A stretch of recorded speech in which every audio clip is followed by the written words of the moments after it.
e talvez aí algum companheiro que não seja espírita esteja achando a nossa postura arrogante. Nós espíritas somos diferentes, somos mesmos. Nós não temos, eu não posso me furtar de dizer isso de novo, nós não temos nenhum problema com a morte. Ninguém teme a morte. Nós temos a serenidade de Sócrates, registrada em Fédon, né? Porque a última frase bombástica de Sócrates, quando os discípulos ali estavam presenciando os momentos finais do mestre, e perguntam a eles ansiosos, pergunta a Sócrates, ansiosos que estavam para fazer alguma coisa, mestre, o que o senhor quer que eu faça? E Sócrates lembrou-se de uma coisa importantíssima, mais um legado para a humanidade. Pague um galo que eu estou devendo para Asclepio. Olha que frase bombástica. Ele devia um galo, não queria morrer devendo. Então vai pagar o galo que eu comprei. Olha, a serenidade, você vai lembrar de um galo que você está devendo. Né? Nós assim, se temos devendo um frango, uma galinha, né? Igualzinho Sócrates. Ah, peraí, não posso ir agora não, volta aí a fita. Nós não temos problema nenhum. Olha, por que não temos problemas? Porque evidentemente que nós vamos trazer aqui, porque nós espíritas temos essa certeza. Porque a doutrina espírita, né, Kardec naquele momento em que promove o diálogo com os mortos, né, porque a doutrina espírita nasceu do diálogo com os mortos, então eles não estavam mortos, porque estavam dialogando. Naquele trabalho solitário, né, persistente, né, de Kardec no processo da codificação. Então ele falava com os espíritos. Não só os espíritos dos mortos, mas os espíritos dos vivos durante o fenômeno do sonho. O que vai dar uma perspectiva psicológica da doutrina espírita e um contributo, né, que vai ser aprofundado mais adiante pela psicanálise e pela psicologia. Então, para nós nenhum problema, porque nós sabemos e temos várias evidências. Né? A doutrina espírita matou a morte. Para nós, a imortalidade da alma não é hipótese, é fato. E vamos sustentar, porque para nós não é hipótese, é fato. Então, se é fato, se morte é transição, é uma passagem, é um retorno ao mundo espiritual, nós não temos por que temer a morte. Não, não tem escuridão, não tem solidão, tem nossos obsessores também por lá, né? Então não tem nada disso, né? É uma continuação da vida. Não há ruptura. Ninguém vai ser santificado porque morreu. Vai continuar no além, sendo que é aqui no aquém, já que a vida continua, simplesmente continua. Né? Então, o que nós espíritas temos em relação à morte, se nós sabemos que não vamos morrer? Nós não tememos, nós temos a vergonha mesmo de morrer. Porque nós aprendemos tanto sobre a realidade da vida. E muitos ficam preocupados em pensarem sobre o processo da morte, quando, na verdade, deveriam estar preocupados com a vida. A vida é o nosso desafio.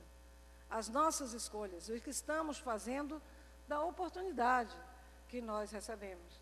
Nós aqui podemos usar as nossas máscaras, né? Mas, conforme eu disse na introdução, quando nós morremos e retornamos ao mundo espiritual, nós somos lançados à avaliação de nós mesmos. E aí não tem máscaras. Nós estamos nus. Porque aqui nós podemos usar as máscaras sociais. Mas lá estaremos diante de nós mesmos e do mais implacável dos tribunais, que é o tribunal consciencial. Inclusive, quando nós estudamos o livro dos Espíritos, no quarto livro que nos fala das penas e dos gozos futuros, os Espíritos chamam a atenção, e Kardec faz o comentário acerca da questão, de que um dos maiores problemas e uma das causas de dor e sofrimento dos espíritos que estão do outro lado, ainda em profundo estado de perturbação, é exatamente a ideia a respeito de castigo, a respeito de eternidade.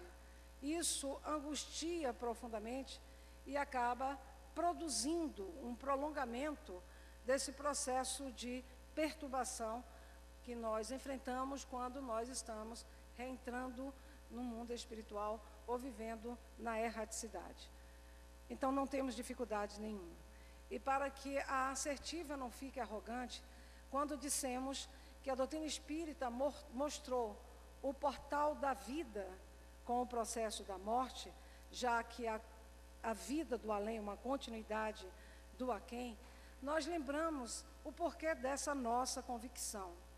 Quem aqui está que não teve ainda a oportunidade, provavelmente pouquíssimos, que não tiveram a oportunidade ainda de ter acesso a uma reunião de caráter mediúnico, uma reunião prática, uma reunião de contato com o mundo espiritual, né? Se nós, eventualmente, não tivemos a possibilidade de mantermos contato com o mundo espiritual, lembrando que a doutrina espírita é uma doutrina revelada, né? Foi trazida de lá para cá e não foi construída daqui para lá, é uma realidade ou é uma prova inequívoca da imortalidade da alma. Mas nós poderíamos querer exigir provas contundentes, incontestáveis dessa imortalidade. E quantos médiuns notáveis nós conhecemos e que nos deixaram legado àqueles que já partiram, ou aqueles que aqui estão construindo o legado a partir do contato do mundo espiritual. E de repente vocês poderiam avaliar que a nossa exposição está chegando a um lugar comum, mas é bom lugar comum porque soa claro. Como contestar a realidade da imortalidade da alma a partir do conhecimento da extraordinária mediunidade de Chico Xavier? O fato de que um homem com um curso primário, ele só tinha até a 4ª série, tenha psicografado em línguas distintas, não só na língua portuguesa, com um português, aliás, escorreito, elegante, sofisticado, de psicografar livros científicos da série de André Luiz, que começa com o Nosso Lar e encerra-se com A Vida Continua, obras essas que estão sendo examinadas nas nossas principais academias. Todo mundo aqui conhece hoje os estudos de medicina e espiritualidade, não é? Instituída na USP, na Unicamp, na UFMG, nas grandes universidades brasileiras. E a obra de André Luiz é exauridamente trabalhada. Continuará sendo. Quando Chico psicografou Evolução em Dois Mundos, a intelectualidade espírita se sentiu profundamente incomodada com a obra. Afinal, ali tinha questões absurdas. A doutrina espírita não podia compactuar com aquela obra. Ali existiam verdades, pseudo-verdades científicas, informações que não se sustentavam. A doutrina espírita não é só religião, é filosofia, é ciência. Existiam tantas informações exóticas, tantas novidades, que foi feita uma comissão para buscar Chico, e isso fica como exemplo, porque era um homem que tinha a 4ª série primária, e aí eles vão buscar Chico, cheio de dedos, meio constrangidos, né? Lembrando a Chico que não ficava bem para a doutrina que aquela obra fosse reeditada, que o correto seria retirar a obra de circulação, porque a doutrina espírita era uma doutrina científica e era séria. E Chico falou, mas não fui eu quem escreveu o livro, foi André Luiz. Nesse caso, nós vamos fazer uma vocação, né? Nós vamos chamar o André Luiz aqui, afinal é ele que vai atestar a veracidade ou não dessas informações. E o André Luiz vem e diz, não, a ciência não chegou lá, mas vai chegar. E o que assistimos hoje? Essas obras servindo de elemento de análise na construção de verdades científicas, né? Bastaria esse exemplo. Mas como não, também caindo no lugar comum, retomar aquela obra extraordinária, publicada em vários livros espíritas, e especialmente nós encontramos referências em Camille Flammarion, encontramos referência da pesquisa em Leon Denis, enfim, mas na Sociedade Científica de Londres. O caso do Dr. William Crookes com Kate King, com a materialização de Kate King.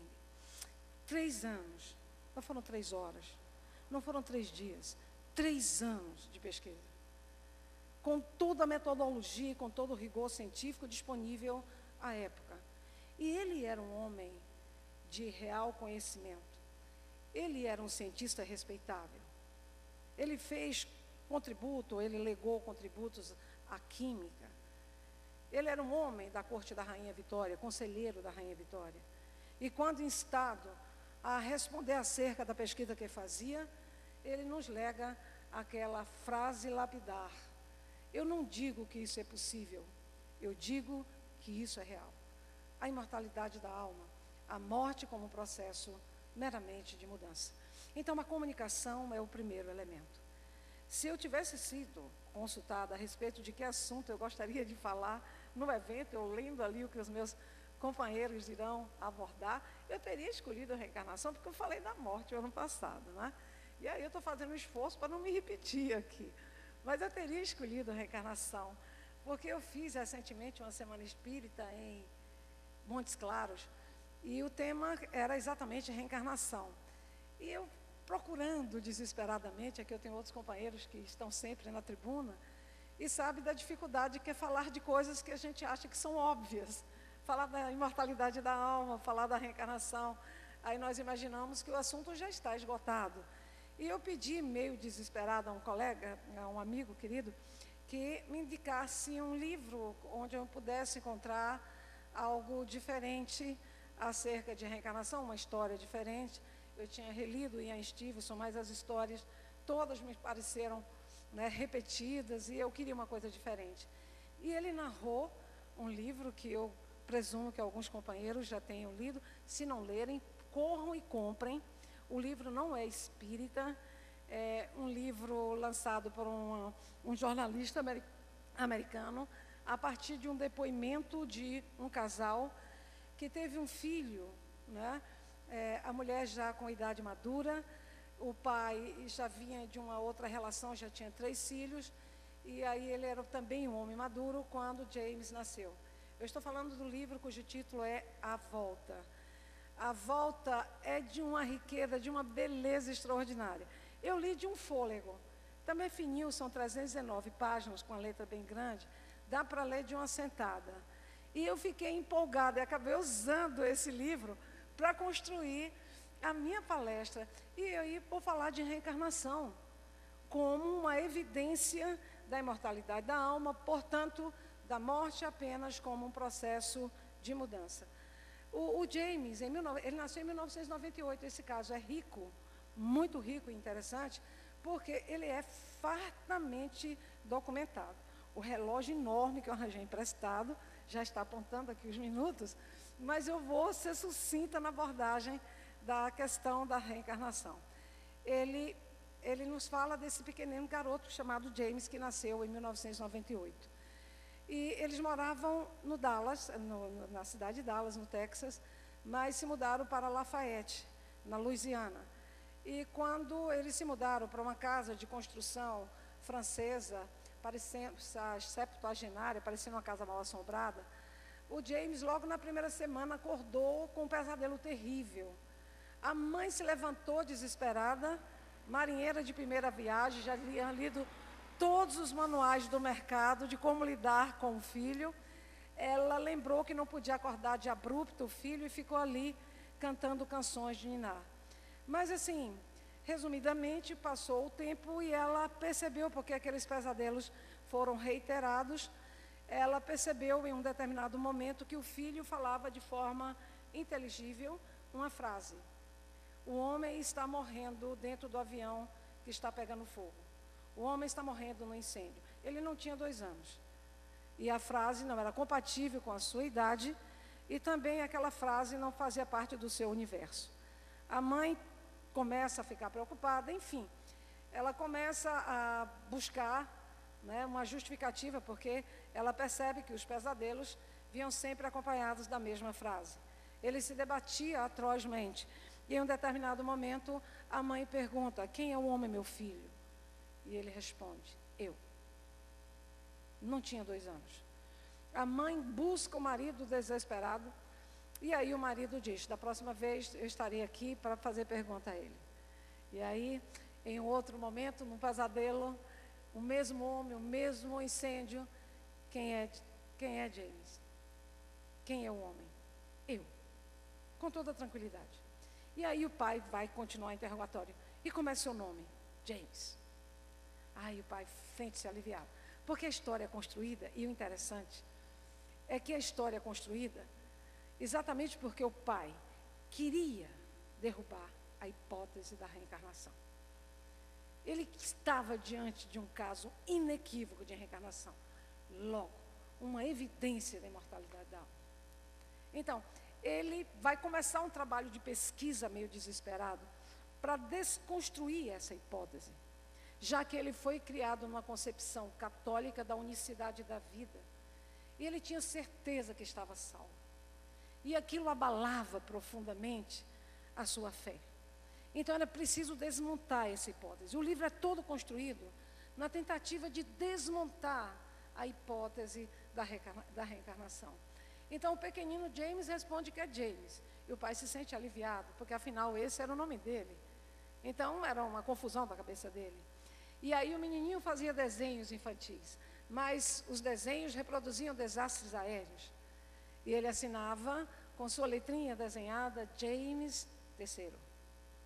James III. Ora, ele era James, mas o nome do pai não era James, ele não tinha um avô chamado James, que nos Estados Unidos é comum que eles usem, né? James I, segundo e terceiro. Que James III era aquele? Que garoto era aquele? Olha, gente, eu vou deixar vocês com água na boca. Corram para comprar o livro, porque é um espetáculo. Vocês vão ter mais serenidade ainda no fenômeno da morte, porque esse caso é ilustrado. Ele inclusive tem um encarte, porque eu vou escolher duas coisinhas básicas para narrar para vocês. Duas coisas que nos dá essa tranquilidade, como se nós precisássemos de mais serenidade diante do que é a morte e diante do fenômeno que vai fatalmente nos acontecer em algum momento. Mas olha, o pai começa a fazer uma pesquisa, porque o garoto tinha fixação com aviões, mas não eram aviões comuns, eram aviões da Segunda Guerra Mundial.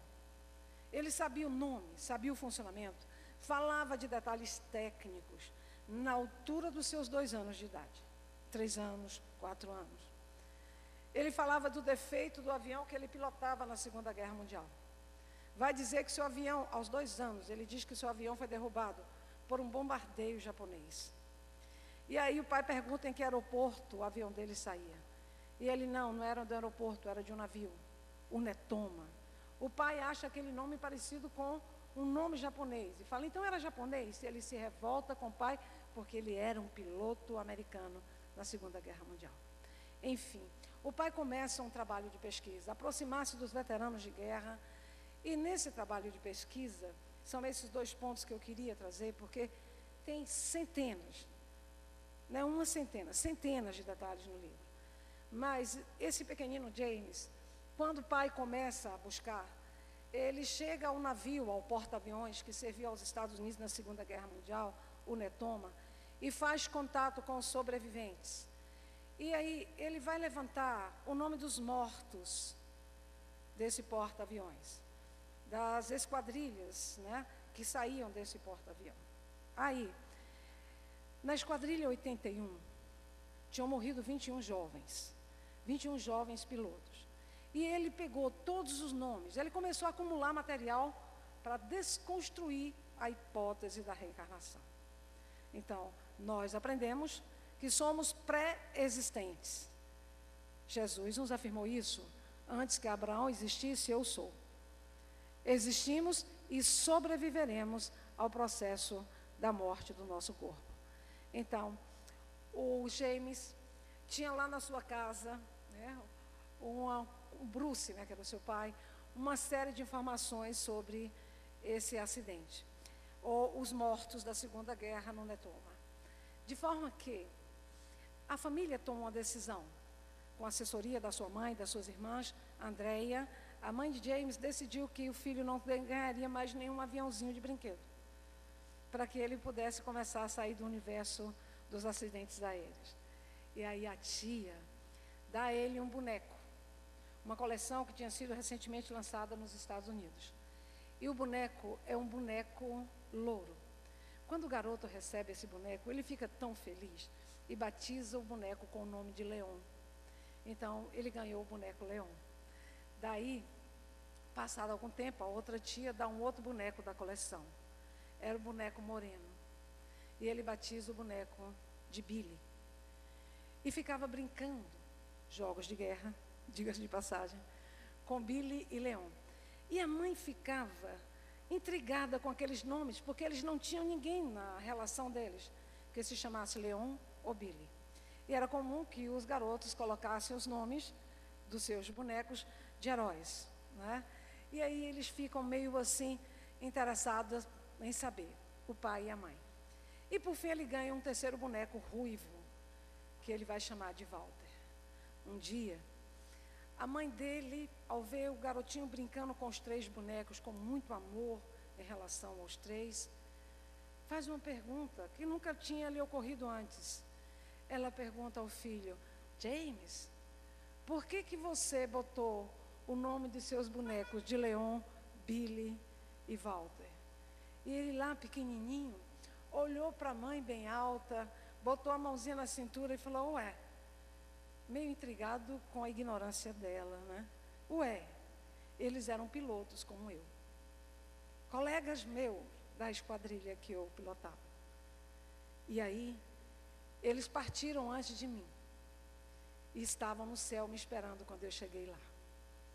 A mãe dele tem um insight e sai correndo para buscar os documentos do Netoma e encontra lá um documento, ou a relação dos mortos do Esquadrão 21.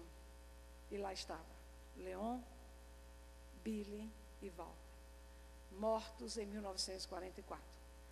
James Houston Jr., ó, era o segundo. James Houston Jr., morto em 1945. Portanto, uma evidência, eu uso em respeito à ciência, mas uma prova evidente de que nós não morremos, que a morte é renovação da vida, tão somente isso. Então, a mãe, intrigada, vai fazer uma pesquisa para descobrir quem era cada um daqueles pilotos. E no livro tem a foto dos 3. Leon, louro. Billy, moreno. Walter, ruivo. O garotinho identificou os bonecos com o nome devido, com as características físicas dos 3 pilotos que o antecederam no fenômeno da morte. Mais ainda, o último dado do livro, para não esgotar o livro, não esgotar o tempo, né? E aí vocês não vão ler a obra.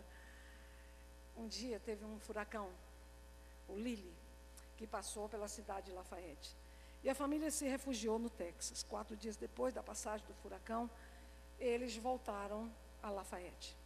E lá naquela casa semidestruída pelo furacão, com os destroços no jardim, os 3 começaram a catar os destroços.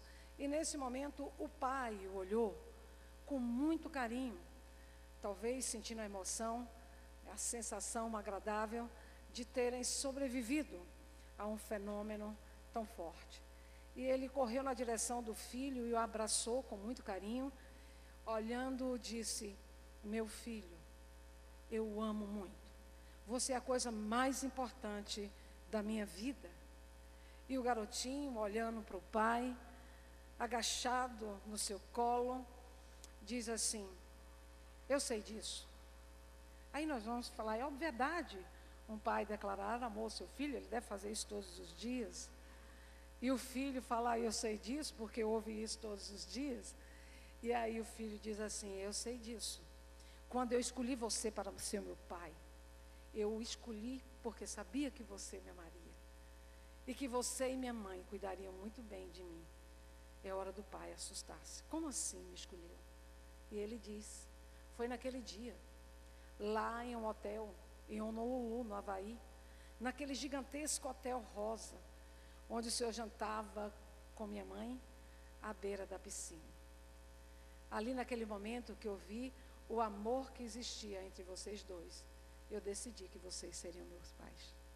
Ora, como não acreditar na realidade da imortalidade da alma, da sobrevivência do espírito, e ver a morte simplesmente isso, como a cessação da vida orgânica. A experiência de quase morte que nós escolhemos, no que pese ter sido uma experiência literária, mas que está aí, recheando todos os livros, e um deles clássico do século XIX, Vida Além do Véu, de Roberto Owen, ou as obras de doutora Elizabeth Kubler-Ross, consubstanciando a realidade da imortalidade da alma, ou a visão da morte como processo de transição. Herculano Pires, diante dessas evidências, nós poderíamos lembrar, já agora desesperada com o relógio, dizendo a vocês, né, dos doutores que curam sem ser doutores, da mediunidade de cura, espíritos que se manifestam fazendo cirurgias, né, uma evidência da imortalidade da alma. Portanto, morte é só isso, transição, mudança, corpo de um lado, alma do outro, processo de obsessão, reminiscência de vidas passadas, evidências de que a morte nada mais é que isso. Herculano Pires nos lembra, na sua obra Educação para a Morte, que há milhares de anos morremos e renascemos. E até hoje nós ainda não entendemos que morrer é como nascer, apenas um fenômeno natural. É essa a certeza que a doutrina espírita nos dá. A morte morreu com a doutrina espírita, porque ela abre o portal da verdadeira vida, que é a vida espiritual. Esse aqui é o mundo da matéria, uma pálida mostra da realidade da vida espiritual. As provas não nos faltam, por isso nós sabemos que não podemos morrer, porque fomos criados para viver por toda a eternidade. E a tranquilidade de saber que nunca serei pó, porque sou alma, sou espírito e ao pó não me farei.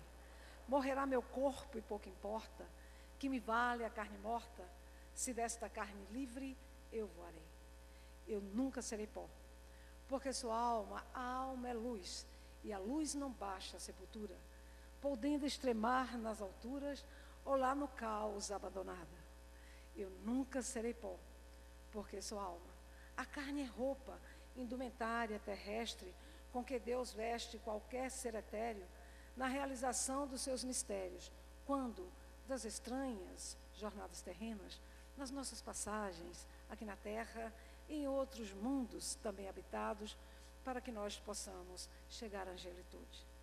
Eu nunca serei pó, porque sou alma, sou amor, poesia, e adoro a vida, e me guiarei na música e nos versos, por entre as estrelas claras do universo, quando do corpo me encontrar despida. O que é o corpo? O corpo é apenas a veste, porque somos espíritos, e viveremos para toda a eternidade. O corpo tomba, mas a alma, essa tem outra origem. Ela liberta-se e voa. Uma boa passagem para todo mundo. Muita paz.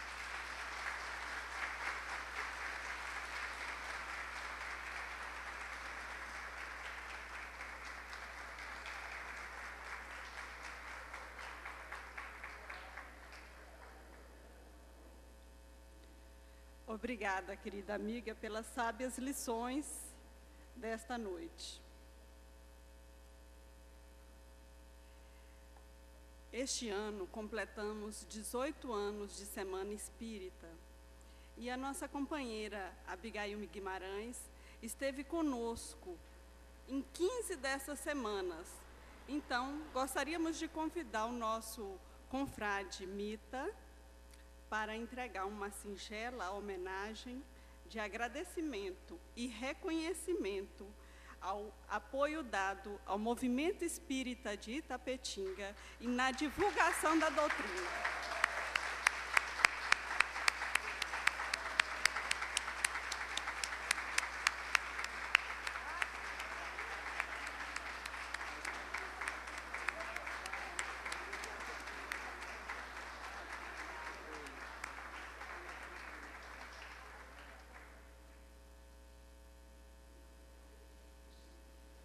Eu estava olhando a precocidade, hein?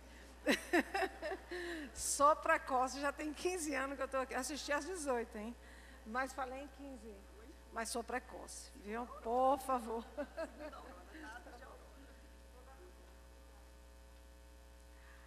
Alguns avisos. Lembramos a todos que a nossa palestra de encerramento no domingo será às 17 horas.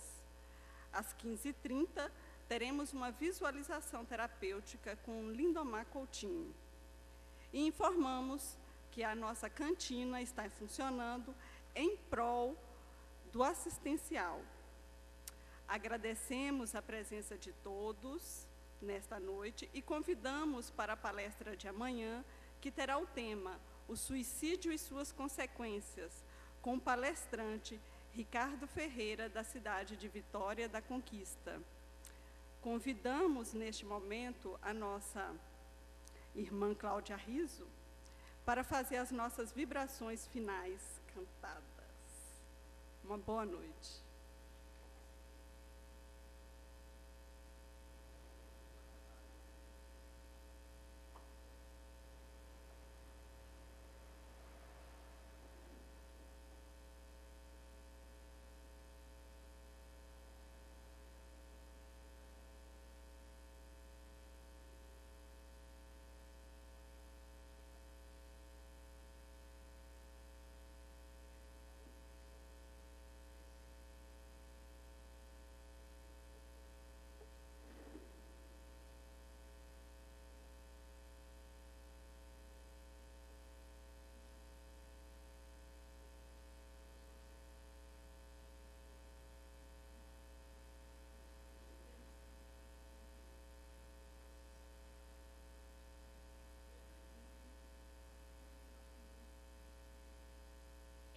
Oi, agora foi.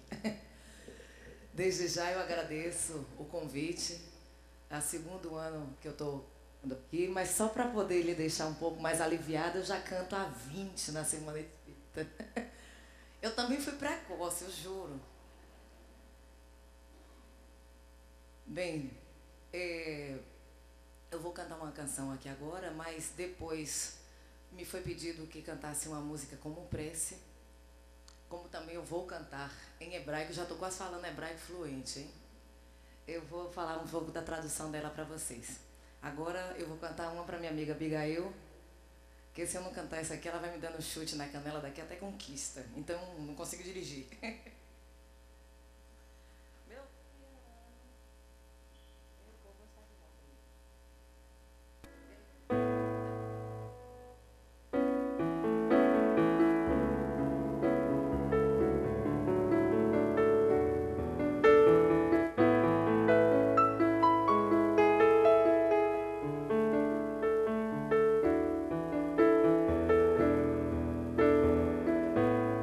Quem me chamou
Obrigada.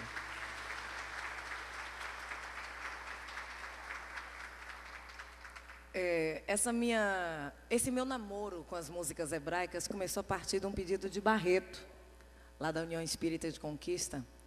Virou assim para mim: Cláudia, tem uma música que Divaldo gosta muito e ela é em hebraico. Aí eu falei: tá, sim, mas eu gostaria que, se fosse possível, você cantasse. Eu ouvi a música, eu falei: é sério? Você consegue? Bem, eu posso tentar. E nas minhas tentativas, eu acabei me apaixonando pela língua, pela letra, pela história. E tem uma música que eu vou cantar aqui agora para vocês, chamada Mestre do Universo, Adon-Olam, que quer dizer o seguinte: Mestre do Universo que tem reinado antes mesmo que qualquer coisa tenha sido criada, no momento em que tudo foi feito segundo a sua vontade. Como Rei, então foi o seu nome proclamado, e depois que tudo chegará ao fim, somente Ele continuará a reinar. Ele que era, Ele que é, Ele que sempre será em glória. Ele é um e não há outro que possa ser comparado ou posto ao seu lado. Que sem princípio, sem fim, a Ele a força e o domínio. Ele é meu Deus, meu Redentor vivo, rocha de minhas dores no momento da angústia. Ele é meu estandarte e o meu refúgio, a porção do meu cálice no dia em que o invocar. Nas suas mãos eu depositarei o meu espírito no momento do sono, e então despertarei, junto também com o meu espírito, e o Eterno está comigo, e eu não temerei. Com vocês agora, como nossa prece, a música Adon-Olam.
Boa noite a todos e aguardamos amanhã.